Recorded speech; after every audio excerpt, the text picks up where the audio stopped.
I-connect naman natin ngayon sa Facebook yung AI agent natin. So maglagay tayo ng webhook node. Dito sa webhook, dito natin marireceive yung message from Facebook Messenger.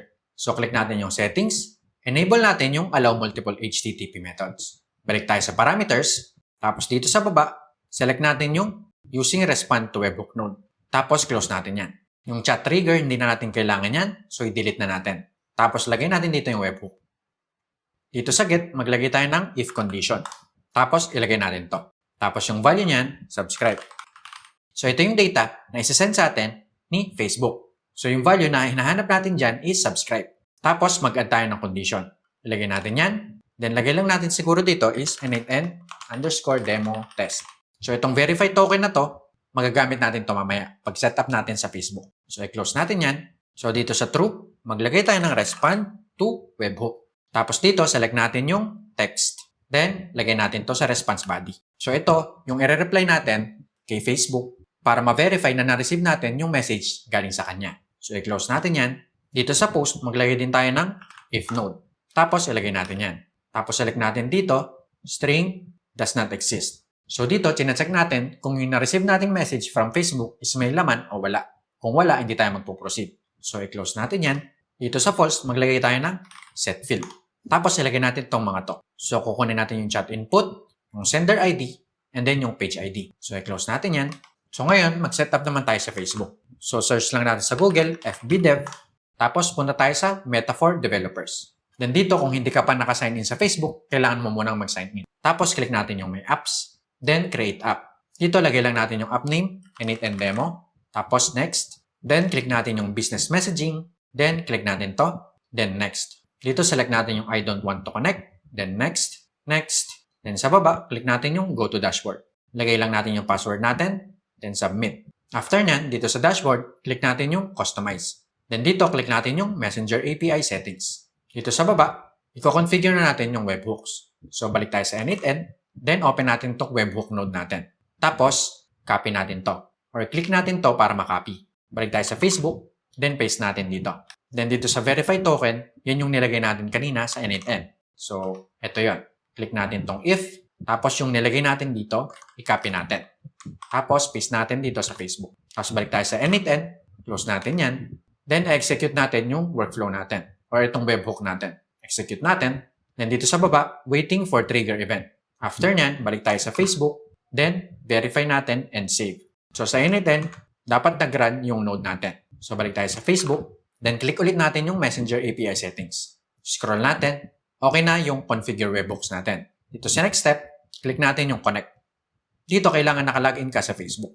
So, click lang natin yung continue. Then, select natin yung Facebook page natin. Then, continue. Then, save. Then, click natin to. Then, dito ulit sa step 2, generate access token. Click natin yung add subscriptions. Then, dito, select natin yung messages. Then, message reads. Then, click natin yung confirm. Dito, click natin yung generate. Select natin yung I understand. Then, click natin yung copy. Itong token na to, save mo muna somewhere like Notepad. Kasi gagamitin natin yan later. Then, click natin yung done. So, balik tayo sa n8n. Tapos, itest natin kung gumagana na yung connection natin. So, click natin yung execute. Then, dito, waiting ulit siya for trigger event. So, ngayon, punta naman tayo sa Facebook Messenger natin para i-chat natin yung Facebook page. So, ito yung Facebook page natin. Tapos, chat lang natin siya ng hey. Tapos, balik tayo sa n8n. So, dito, napansin natin, nag-run siya. So, meron check yan, check, and then check. Pag in-open natin yung edit fields, ito yung message na na-receive natin, yung hey. So, ngayon, alam na natin na gumagana siya. So, close natin yan. Then, ito, pwede na natin i-connect sa agent natin. Then, dito, mag-add tayo ng HTTP request. Then, ito yung setup natin. So, yung method natin is post. Ito yung URL. Yung authentication, setup natin later. Then, yung body na isasend natin is ito. So, hindi na natin siya i-detalye. Pero yung updated template link natin is ilalagay natin sa description. So, dito, iset up natin yung authentication. So, iselect natin yung generic, then query auth. So, dito may nakaset up na akong credential. Kung wala ka pa, mag-create ka lang ng new credential. Pero dito, kailangan ko pa rin siyang i-edit. So, click ko lang yung pencil icon para ma-edit. Tapos ito, ang nakalagay dito is access_token. Then yung value, yung kinapin natin kanina from Facebook. So, ito, i-replace ko lang yan. Tapos, save. Then, close ko yan. Then, close natin yan. Then, save lang natin.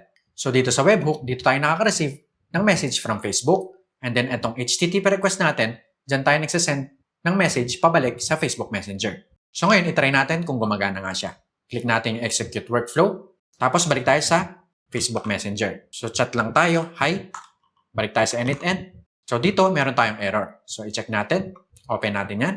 So nag-error yung session ID natin kasi hindi na tayo nakakabit sa chat trigger. So ngayon, i-update natin to. Select natin yung define below.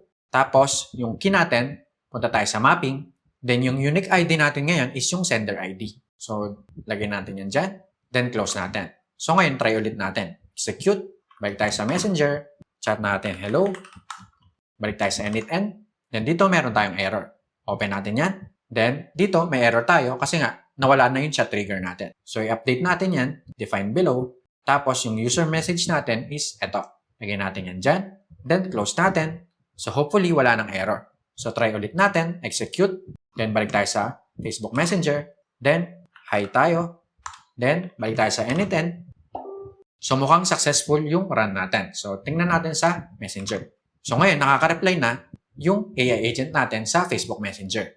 Okay. So ngayon, meron ka ng AI agent. Binigyan mo siya ng tool para gumawa ng iba't ibang activities. So nakukuha niya yung venue details mo galing sa database. Nache-check niya yung availability ng mga venues mo kasi may access siya sa database mo. Tapos kaya rin niyang mag-book, then i-update niya yung database mo. Tapos ngayon, na-connect na rin natin siya sa Facebook page mo. So yung ginawa natin dito, by no means, pwede mo na siyang magamit sa actual Facebook page mo. Marami ka pang pwedeng gawin. Marami ka pang pwedeng improve. So halimbawa, wala tayong kinonect na calendar. So ikaw, pwede kang mag-connect ng calendar pag nag-book yung customer mo. So pag mag-create ka ng AI agent, as business owner, kailangang itest mo ng sobra yung AI agent mo bago mo siya gawing live sa Facebook page mo. So hopefully, may natutunan ka sa series natin na to and hopefully, nagkaroon ka ng idea kung ano yung pwede natin gawin sa pag-create ng AI agent sa N8N. Kung gusto mo pang matuto ng N8N or AI or both, mag-join ka sa school community natin. Ilalagay ko yung link sa description.